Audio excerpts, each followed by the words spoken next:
1971 সালের মার্চ মাসের গণহত্যা নিয়ে ইন্ডিয়া আওয়ামী লীগ যে বয়ান বা ন্যারেটিভ তৈরি করে এতদিন জাতিকে গিলাইছে সেটা হইতেছে 70 সালের নির্বাচনে আওয়ামী লীগ কেন্দ্রীয় এবং প্রাদেশিক উভয় নির্বাচনেই সংখ্যাগরিষ্ঠ আসন জয়লাভ করছে। সেই নির্বাচনে আওয়ামী লীগ কিভাবে এত আসন যেতে সেই আলাপে আজ আর গেলাম না।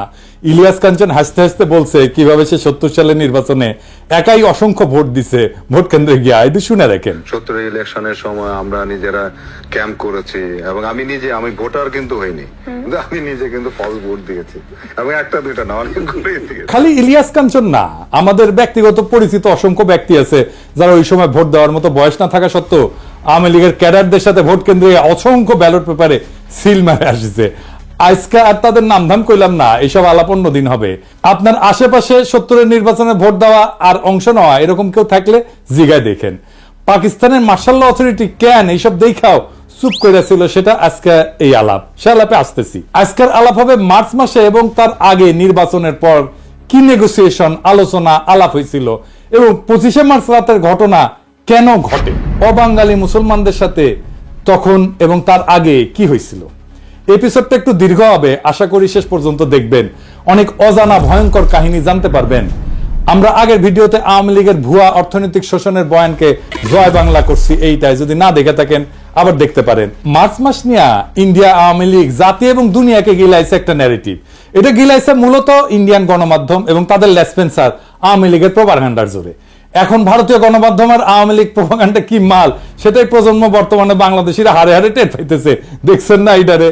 ये सबसे बड़ी खबर है और पाकिस्तान का एक कार्गो शिप भारत के बिल्कुल करीब खड़ा है। MV अल बखेरा नाम का ये जहाज बांग्लादेश के चांदपुर बंदरगाह में लंगर डाले बैठा है और सबसे बड़ी बात तो ये है कि इस पाकिस्तानी कार्गो शिप में 250 किलो RDX, 100 AK-47 राइफल, जिसे बांग्लादेश में एक सुरक्षित जगह पर उतार लिया गया। যাই হোক, আসেন আমরা দেখি কি ছিল সেই বয়ান।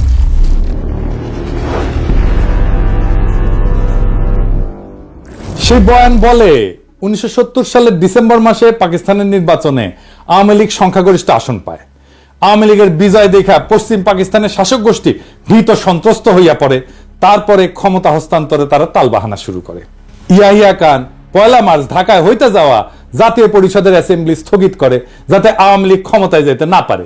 এর প্রতিরোধে আওয়ামী লীগ একটা শান্তিপূর্ণ অসহযোগ আন্দোলন গড়ে তোলে।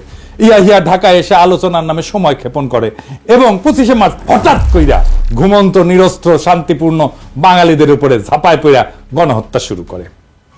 এরপর শুরু হয় বাঙালি জাতির মুক্তির সংগ্রাম এবং ভারত নিতান্ত মানবিক কারণে আগে এসে সামরিক অভিযান চালায়, পূর্ব বাংলাকে মুক্ত কইরা শত্রুর হাত থেকে বাংলাদেশকে স্বাধীন করে দেয়। তাই তো এটাই তো আমাদের মুক্তিযুদ্ধের মেড ইজি বয়ান, তাই না? এই বয়ান নিয়ে আলোচনা এবং আসল লোমহর্ষক ষড়যন্ত্র উন্মোচন করার আগে কিছু ব্যাপারে পরিষ্কার করে নিই। এই সমস্ত ব্যাপার বোঝা অত্যন্ত জরুরি। পুরা ষড়যন্ত্র বুঝতে হইলে আর একটু আগে যাইতে হবে, আমাদের ভারত ভাগের টাইম থেকে শুরু করতে হবে। আসেন আল্লাহর নামে শুরু করি।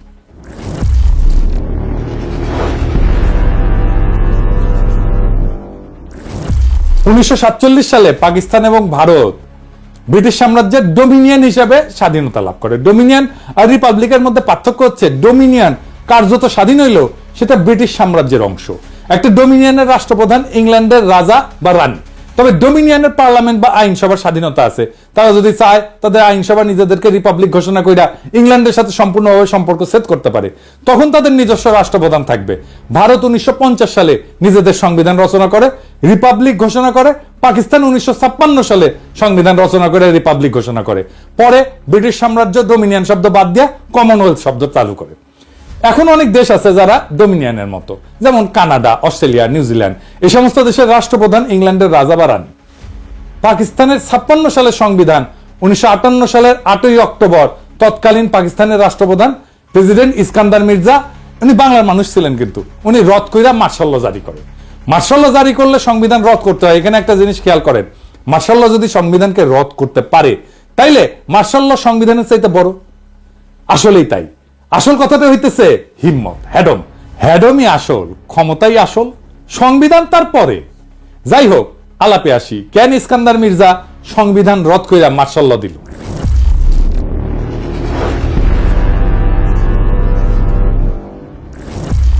এর পিছনে মূল কারণ ছিল পূর্ব পাকিস্তানের প্রাদেশিক পার্লামেন্টে আওয়ামী লীগ এবং শেরে বাংলা একে ফজলুল হকের কৃষক শ্রমিক পার্টির মধ্যে ভয়াবহ মারপিট হয়। পার্লামেন্টের ভিতরে ডেপুটি স্পিকার শাহেদ আলীকে পিটায় হত্যা করা হয়। এই মারামারিতে সোহরাওয়ার্দীর বডিগার্ড বডিগার্ড ওই নিজে অংশ নেয় এবং তার ব্যাগের মধ্যে শঙ্কর মাছের লেজের চাবুক থাকতো। তাকে সেই চাবুক বের করে মারামারি করতে সবাই দেখছে। স্পিকার শাহেদ আলীকে কে মারছে এটা বলা মুশকিল। তার মাথায় গুরুতর আঘাত লাগে এবং চিকিৎসাধীন অবস্থায় মারা যান। ওই সময় কেন্দ্রে প্রধানমন্ত্রী ছিল রিপাবলিকান পার্টির ফিরোজ খান নূন। আওয়ামী লীগ এবং কৃষক শ্রমিক পার্টির সাথে জোট কইরা বিভিন্ন কারণে তখনকার সরকার অনেক ফ্যাজাইল বা ভঙ্গুর ছিল, কারণ পার্টির সদস্যরা অন্য দলের সাথে আতাত করিয়া ফ্লোর ক্রসিং করে সরকারের বিরুদ্ধে ভোট দিয়ে সরকার ফেলাই দিত। এই সমস্ত কারণে প্লাস মির্জা নিজের স্বার্থে সংবিধান বাতিল করে মার্শাল ল জারি করে। মার্শাল ল মানে রাষ্ট্রের প্রেসিডেন্ট, চিফ মার্শাল অ্যাডমিনিস্ট্রেটর বিভিন্ন মার্শাল ল রেগুলেশন জারি করে রাষ্ট্র পরিচালনা করবে যতদিন না সংবিধান আসতেছে।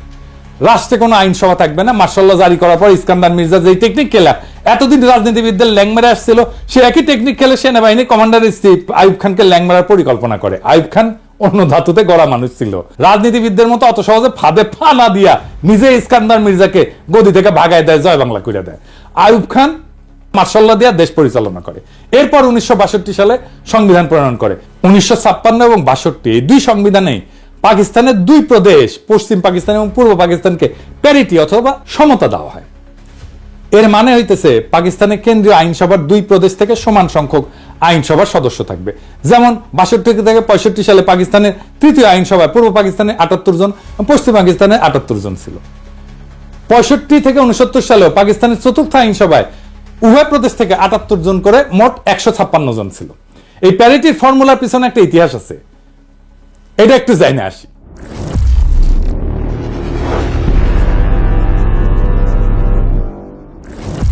পাকিস্তানের প্রথম গণপরিষদ, যেটা 47 সালের 10 আগস্ট গণপরিষদ এবং আইনসভা হিসেবে শপথ গ্রহণ করে, সেটাতে প্রথমে 69 জন সদস্য নির্বাচিত হয়ে আসছিল। এদের মধ্যে 44 জন ছিল পূর্ব পাকিস্তান থেকে, 17 জন পাঞ্জাব, 4 জন সিন্ধু, 3 জন সীমান্ত প্রদেশ এবং 1 জন বেলুচিস্তান থেকে ছিল। অর্থাৎ সদস্য সংখ্যা দেশের জনসংখ্যার অনুপাতে ছিল। তখন এই 5টা প্রদেশ মিলে পাকিস্তান তৈরি হয়েছিল। পরে এই অ্যাসেম্বলির সদস্য সংখ্যা 100 পর্যন্ত বাড়ানো হয়। এই প্রথম গণপরিষদ 1947 থেকে 1954 সাল পর্যন্ত থাকে, কিন্তু 7 বছরেও সংবিধান প্রণয়ন করতে ব্যর্থ হয়। এই সংবিধান প্রণয়নের জটিলতা এবং দীর্ঘসূত্রিতার মূল কারণ ছিল সংবিধানে পাকিস্তানের ভবিষ্যৎ আইনসভায় কোন প্রদেশ কয়টা আসন নেবে এইটা নিয়ে একটা বিশাল গ্যাঞ্জাম তৈরি হয়েছিল। পাকিস্তানে ফেডারেল ব্যবস্থার সরকার প্রস্তাব করা হয়। ফেডারেল মানে বিভিন্ন প্রদেশের নিজস্ব সরকার, আইনসভা, বিচার বিভাগ থাকবে প্রাদেশিক পর্যায়ে। কেন্দ্রীয় বা ফেডারেল পর্যায়ে একটা কেন্দ্রীয় সরকার বা আইনসভা থাকবে। কেন্দ্রীয় আইনসভা 2 কক্ষ প্রস্তাব করা হয়। 2 কক্ষ বিশিষ্ট আইনসভার ইতিহাস হচ্ছে, এটা মূলত ইংল্যান্ডের কালচার, যেখানে হাউস অব কমন্স আর হাউস অব লর্ডস আছে। কমন্সের সদস্যরা জনগণের সরাসরি ভোটে নির্বাচিত হয়। লর্ডসের সদস্যরা রাজা কর্তৃক অ্যাপয়েন্টেড হয়। লর্ডসের সদস্যরা অভিজাততন্ত্রের সদস্য এবং চার্চ অফ ইংল্যান্ডের বিশপরাও এর সদস্য। যে কোনো আইন পাশ করতে হলে 2 কক্ষেই পাশ করা লাগে। অভিজাত আর বিশপদেরকে ইংল্যান্ডের রাষ্ট্রে গুরুত্বপূর্ণ স্টেক হোল্ডার মনে করা হয়। এই জন্য এদের জন্য একটা উচ্চ কক্ষ আইনসভা বানায়, যারা কমন্সের পাশ করা বিল স্ক্রুটিনাইজ করে, দেখে নিজেদের মধ্যে ভোটাভুটি করে অ্যাপ্রুভ করে অথবা রিজেক্ট করে। আমেরিকা যখন ইংল্যান্ড থেকে স্বাধীনতা লাভ করে তখন প্রথমে 13টা কলোনি ছিল। এদের মধ্যে জনসংখ্যায় সবচেয়ে বড় ছিল ভার্জিনিয়া এবং সবচেয়ে ছোট ছিল রোডস আইল্যান্ড। আমেরিকা যখন তাদের ফেডারেল সংবিধান রচনা করতে যায় তখন ছোট রাজ্যগুলো বড় রাজ্যগুলোর সাথে ইউনিয়ন করতে চায় নাই। কেন চায় নাই? এর কারণ হইল তারা ভাবতো বড় রাজ্যগুলো আইনসভায় জনসংখ্যার ভিত্তিতে আসন পাইলে মেজরিটি আসন পাবে, ফলে তারা ছোট রাজ্যগুলোর সাথে প্রস্তাব করা যে কোনো বিল ভোট দিয়ে হারাই দিতে পারে। তখন একটা কম্প্রোমাইজ পদ্ধতি গ্রহণ করা হয়, যেখানে আমেরিকার ফেডারেল আইনসভা ইংল্যান্ডের মতো 2 কক্ষ বিশিষ্ট হবে। যেহেতু আমেরিকানরা কোনো অভিজাততন্ত্র এলাও করেনি, সেজন্য ইংল্যান্ডের মতো বিশপ আর অভিজাতদের দিয়ে কোনো কক্ষ থাকবে না, এই প্রশ্ন ওঠেনি। 2 কক্ষের নিম্ন কক্ষ হাউস অব রিপ্রেজেন্টেটিভ এর আসন সংখ্যা জনসংখ্যার অনুপাতে ডিস্ট্রিবিউট করা হবে। উচ্চ কক্ষ অথবা সিনেটের মধ্যে প্রত্যেক রাজ্যের সমান সংখ্যক আসন, অর্থাৎ ছোট রাজ্য বড় রাজ্য সবার জনসংখ্যা যাই হোক সবার 2টা করে আসন। যে কোনো বিলই 2 কক্ষে পাশ হইতে হবে যদি সেটা আইন হইতে হয়। সিনেট তাহলে আমেরিকার জনগণের প্রতিনিধিত্ব করে না, তারা প্রতিনিধিত্ব করে আমেরিকার প্রত্যেকটা রাজ্যের জনগণের প্রতিনিধি হাউস অব রিপ্রেজেন্টেটিভ।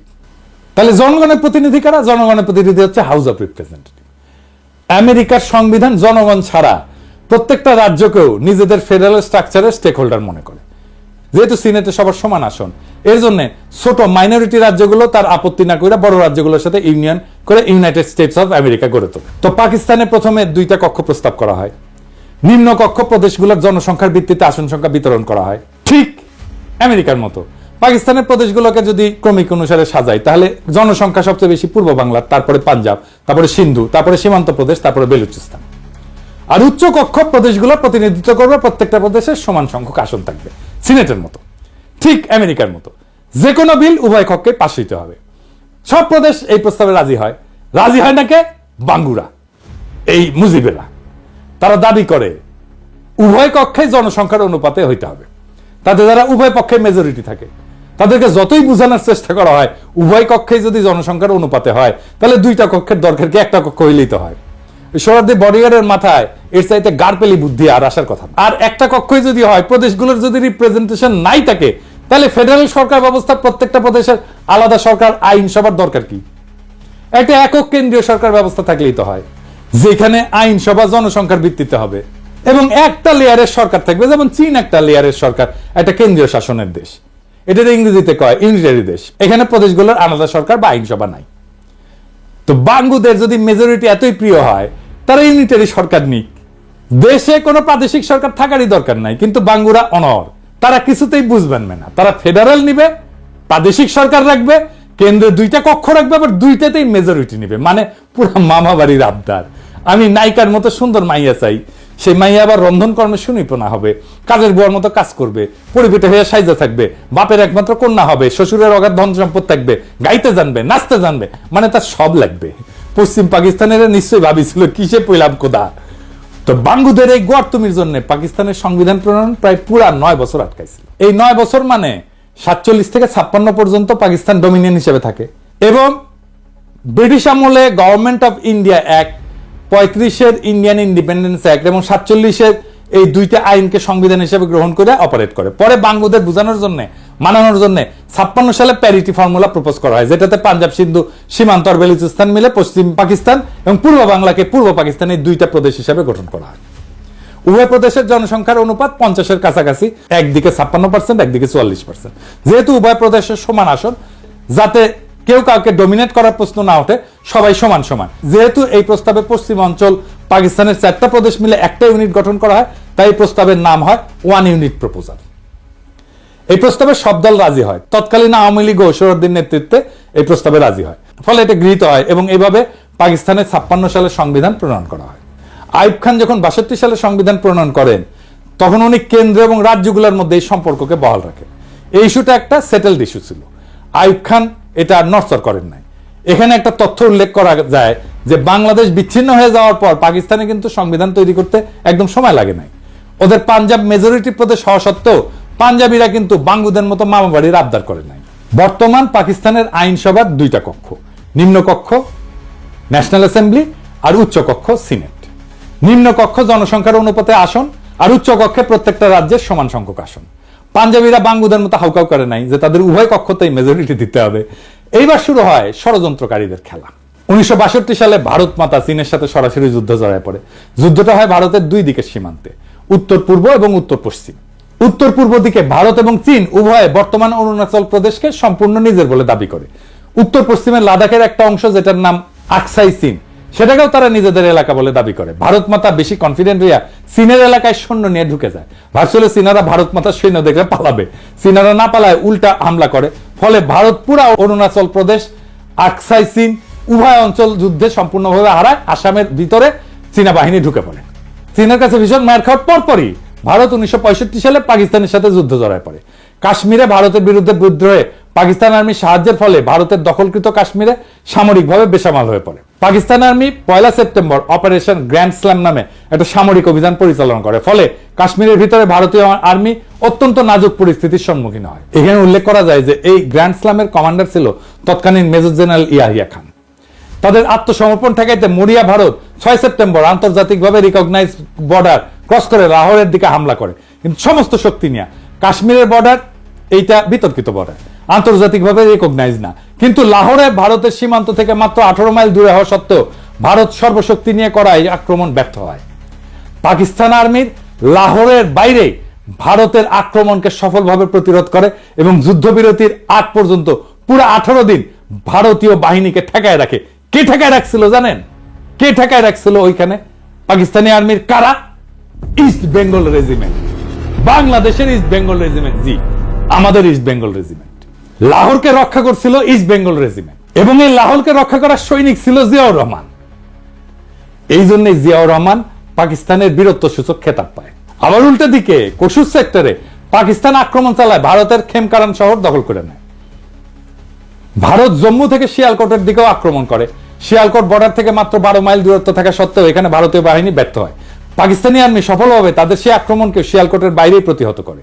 এই শিয়ালকোটের ডিফেন্সে গুরুত্বপূর্ণ ভূমিকা পালন করে তৎকালীন একটা ব্রিগেডের কমান্ডার। কে ছিল? ব্রিগেডিয়ার আমির আব্দুল্লাহ নিয়াজি। এই নিয়াজি 1971 ইস্টার্ন সেক্টরের কমান্ডার ছিল। তৎকালীন পাকিস্তান আর্মির সফলতা নিয়ে আন্তর্জাতিক মহল এবং গণমাধ্যমে সাড়া পড়ে যায়। অবশেষে জাতিসংঘের ডাকে সাড়া দিয়া ভারত 20 সেপ্টেম্বর দ্রুত যুদ্ধবিরতি প্রস্তাবে রাজি হয়। পাকিস্তান এরপর অনিচ্ছা সত্ত্বেও 23 সেপ্টেম্বর যুদ্ধবিরতিতে রাজি হয় এবং ফলে যুদ্ধ সমাপ্তি ঘটে। ভারত মাতা কিন্তু 47 সালে স্বাধীনতা লাভের পর থেকে উপমহাদেশে ব্যাপকভাবে সামরিক আগ্রাসন চালাইছে বিভিন্ন এলাকায়। কোথায় কোথায় আসেন একটু দেখি। ভারত 1948 সালে 82,000 বর্গমাইল এলাকার নিজামশাহী হায়দ্রাবাদ রাজ্য আক্রমণ করে এটাকে দখল করে নেয়, নিজের রাজ্য ঘোষণা করে। ওই অভিযানের নাম ছিল অপারেশন পোলো। ভারত তার স্বাধীনতা লাভের পর 1947 থেকে 48 সালে জম্মু কাশ্মীর 16,309 বর্গমাইল, 1948 সালে জুনাগড় রাজ্য 3,337 বর্গমাইল, 1948 সালে নিজামশাহী হায়দ্রাবাদ রাজ্য 82,698 বর্গমাইল, 1961 সালে গোয়া রাজ্য 1,429 বর্গমাইল, 1971 সালে পূর্ব পাকিস্তান 57,320 বর্গমাইল, 1975 সালে সিকিম রাজ্য 2,740 বর্গমাইল, সর্বমোট 1,62,405 বর্গমাইল এলাকা সামরিক অভিযান চালায় দখল করে, যেটার পরিমাণ জার্মানি অথবা পোল্যান্ডের এরিয়া থেকেও বেশি। এর মধ্যে 1,05,084 বর্গমাইল এরিয়াকে নিজের সাথে অফিসিয়ালি যুক্ত করে নেয়, অ্যানেক্স করে নেয়, রাজ্য বানায়। বাকি পূর্ব পাকিস্তানের 57,000 বর্গমাইলকে একটা ক্লায়েন্ট স্টেট হিসেবে রাখে, প্রথমে মুজিব এবং পরে হাসিনার সময়। অধীনস্থ জনপদ, একটা কলোনি, প্রায় উপনিবেশ। এছাড়া ভারত মাতা 1962 সালে তিব্বত দখল করতে গিয়ে চীনাদের হাতে মাইর খায়। 87-90 সালে শ্রীলঙ্কাতে মাতব্বরি করতে গিয়ে সামরিক বাহিনী পাঠায়, পরিণামে তামিল বিদ্রোহীরা আত্মঘাতী হামলায় রাজীব গান্ধীকে উড়ায় জয় বাংলা করে দেয়। দ্বিতীয় বিশ্বযুদ্ধের পর এত বড় এরিয়া আর কোন দেশ সামরিক হামলা করে দখল করে, যেটা ভারত মাতা করেছে। মজার ব্যাপার হচ্ছে এরপরেও এদের প্রোপাগান্ডার এমনই জোর যে আন্তর্জাতিক মিডিয়া সবাই পাকিস্তানকে যুদ্ধবাদ দেশ মনে করে আর ভারত মাতাকে গান্ধীর নেংটি পড়া অহিংস শান্তিবাদী দেশ ভাবে। এত বড় একটা যুদ্ধবাজ দেশ যে 62 থেকে 65 সালে 3 বছরের মধ্যে চীন এবং তার চেয়ে ক্ষুদ্র পাকিস্তানের মার খাওয়ার পর হন্যা হইয়া পাকিস্তানকে খণ্ডিত করতে উদ্গ্রীব হয়ে ওঠে এবং পরিকল্পনা ফাঁদে। কি পরিকল্পনা ফাঁদে?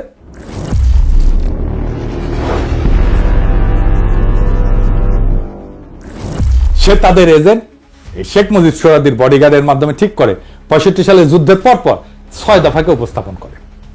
ভারত পাকিস্তানের যুদ্ধ হয় 65 সালের সেপ্টেম্বর, মুজিব 6 দফা উত্থাপন করে 66 সালের ফেব্রুয়ারিতে। কিরকম মজার একটা কাকতালীয় ব্যাপার, তাই না? তাই না এডিটর সাহেব? মেলা দিন পরে কাউয়ার কথা মনে আসলো। কাউয়ার সাউন্ড দেবেন না? জোরে দেন, আরো জোরে, আরো জোরে। হয়েছে কাকতালীয়, তাই কাউয়ার সাউন্ড, বুঝছাও? 6 দফা এবং এর মধ্যে পাকিস্তানের অর্থনৈতিক শোষণের ভুয়া বয়ানকে আমাদের আগের এপিসোডে আমরা বিস্তারিত আলোচনা করে সেই বয়ানকে জয় বাংলা করে দিছি না? ভারতীয় এজেন্টরা আগে থেকেই প্রস্তুত ছিল এটা নিয়ে। গত এপিসোডে 6 দফা প্রণেতাদের মুখোশ উন্মোচন করা হয়েছে। আজকে আর একজন মুখ্য চরিত্রের মুখোশ উন্মোচন করা হবে, তার নাম সিরাজুল আলম খান। সিরাজুল আলম খান ঢাকা বিশ্ববিদ্যালয়ের ছাত্রলীগের মধ্যে ভারতীয় এজেন্ডা বাস্তবায়নে 60-এর দশকের প্রথম থেকেই কোমর বেঁধে নামে পড়ে। 71 সালের মার্চ মাস পর্যন্ত সমস্ত আলোচনা ভণ্ডুল করা এবং গৃহযুদ্ধ লাগানোর পিছনে তার অনেক ভূমিকা আছে। সে পূর্ব পরিকল্পনা মতো গৃহযুদ্ধ লাগানোর জন্য সর্বাত্মক চেষ্টা করে, যাতে তার গুরু ভারত সামরিক অভিযান চালানোর একটা অজুহাত খুঁজে পায়। এই সিরাজুল আলম সম্পর্কে একটা অত্যন্ত গুরুত্বপূর্ণ তথ্য হচ্ছে, উনি ছিলেন এক ভারতীয় রয়্যাল এজেন্টের অত্যন্ত ঘনিষ্ঠ এবং শিষ্য। তিনি মাঝে মাঝে কলকাতা যেতেন এবং গেলে সেই এজেন্টের কলকাতার ভবানীপুরের রাজেন্দ্রপুর লেনের বাসাতেই উঠতেন এবং থাকতেন। সেই এজেন্টের কলকাতায় বাড়ি ছাড়াও বাংলাদেশেও বাড়ি ছিল এবং তিনি বাংলাদেশের নাগরিকও ছিলেন। আওয়ামী লীগের সংসদ সদস্য ছিলেন এবং আওয়ামী লীগের সংসদ সদস্য হিসেবে ৭৩-এর কারচুপির নির্বাচনে তৎকালীন বাকেরগঞ্জ 14 আসন, বর্তমানে পিরোজপুর 1 আসন, যেটা বর্তমানে আল্লামা দেলোয়ার হোসেন সাইদির আসন, ওইখানে এমপি নির্বাচিত হয়েছিলেন। শেখ মুজিব জয় বাংলা হয়ে যাওয়ার পরে 75-এ সে ব্যক্তি আবার ইন্ডিয়া চলে যায়। তার নাম চিত্তরঞ্জন সুতার। এবার আসেন চিত্তরঞ্জন সুতারকে একটু চিনা নেই। এই চিত্তরঞ্জন সুতার 1971 সালের পর ইন্দিরা গান্ধীর সাথে দেখা কইরা বাংলাদেশকে পুরোপুরি ভারতের সাথে যুক্ত করা, মানে যেভাবে হায়দ্রাবাদ, সিকিম, গোয়া, কাশ্মীরের মতো ভারত একটা প্রদেশ করছিল, ওইরকম প্রদেশ করতে বলছিল। ভারত প্রথমে আওয়ামী লীগের সাথে 7 দফা চুক্তি করে সেই পথে আগাচ্ছিল। পরে বিভিন্ন কারণে ইন্দিরা গান্ধী বাংলাদেশকে ক্লায়েন্ট স্টেট হিসেবে রাখাটাকে ডিসাইড করে। পরবর্তীতে কংগ্রেসের প্রেসিডেন্ট জ্ঞানী জৈল সিং এটাকে ইন্দিরার সবচেয়ে বড় ব্লান্ডার হিসেবে আখ্যা দিছিল। আমাকে শেখ হাসিনাকে যখন এই ব্যাপারে ব্যক্তিগতভাবে প্রশ্ন করা হয়, মেজর আশরাফ তার এনটিভি সাক্ষাৎকারে বলেন, তার ছোট বোন রেহানা আমার স্ত্রীর ক্লাসমেট ছিল। এই বিষয়গুলো নিয়ে তার প্রতি একটা শ্রদ্ধা আমার ছিল এবং সেইভাবে সেই শ্রদ্ধা হিসাবে তাকে আমি রিসিভ করেছি, not as an official duty but এই কারণেই। এবং ওনাকে আমার বাসায় নিয়ে এসেছি, উনি এসেছেন আমার বাসায় খেয়েছেন। একটি ঘটনা যখন থেকে তার প্রতি আমি একদম অসন্তুষ্ট হয়ে যাই, তার প্রতি আমার বিরাগ আমার জন্মগ্রহণ করে সৃষ্টি হয়, সেটা হচ্ছে সেই সময় আপনার যদি মনে থাকে বিচিত্রা বলে একটা সাপ্তাহিক পত্রিকা ছিল, শাহাদত হোসেন উনি ছিলেন তার এডিটর। জয়েল সিং বলে নামে একজন ভারতীয় প্রেসিডেন্ট ছিলেন। তার টার্মস যখন এক্সপায়ার হয়ে যায় তখন ওই জয়েল সিং এর সঙ্গে জ্ঞানী জয়েল সিং তার সঙ্গে আমাদের শাহাদত সাহেব একটা ইন্টারভিউ নিয়েছিলেন। তো বাংলাদেশ ভারতের সম্পর্কের উপর আলোকপাত করতে যেয়ে জয়েল সিং সাহেব বলেছিলেন, the greatest blunder of India was to have withdrawn the troops from Bangladesh 1971। এটা শাহাদত সাহেবকে বলেছিলাম। আমি যখন এটা পড়ার পর আমার মনটা খুব খারাপ হয়েছে যে কিভাবে এইরকম একটা উক্তি করতে পারে। তো এর কিছুদিন পরেই শেখ হাসিনা যখন আসলেন, ওনাকে আমি বললাম, আমি তাকে রিসিভ করে জানেন, আমি বললাম, ম্যাডাম আপনি জানেন এরকম একটা বক্তব্য দিয়েছে, and you know what was her response? সে তো ঠিকই বলেছে। উত্তর ছিল, সে তো ঠিকই বলছে। এদের কাছে স্বাধীন বাংলাদেশ ছিল বাংলাদেশের মানুষকে উজবুক বানানোর একটা মূলা। এরা সবসময় নিজেদেরকে ভারতের প্রদেশ হিসেবে কল্পনা করে। এদের পূর্ব বাংলার মুসলমানদের সংস্কৃতি, ধর্ম নিয়ে ব্যাপক বিদ্বেষ। পৃথিবীর সর্ববৃহৎ মুসলিম রাষ্ট্র হিসেবে পাকিস্তান এই উপমহাদেশের মুসলমানদের বাসভূমি হিসেবে টিকে থাকলে এদের এজেন্ডা বাস্তবায়নে ব্যাপক বাধা আসবে। সেই জন্যই পাকিস্তানকে ভাঙতে হবে। পরে চিত্তরঞ্জন সুতার আবার বাংলাদেশে ফিরে আসে এবং কালিদাস বৈদ্যের সাথে বঙ্গভূমি আন্দোলন গড়ে তোলে ইন্ডিয়ার সাহায্য নিয়ে। এই প্রজন্ম বঙ্গভূমি আন্দোলন সম্পর্কে জানে না। কি ছিল সেই বঙ্গভূমি আন্দোলনে?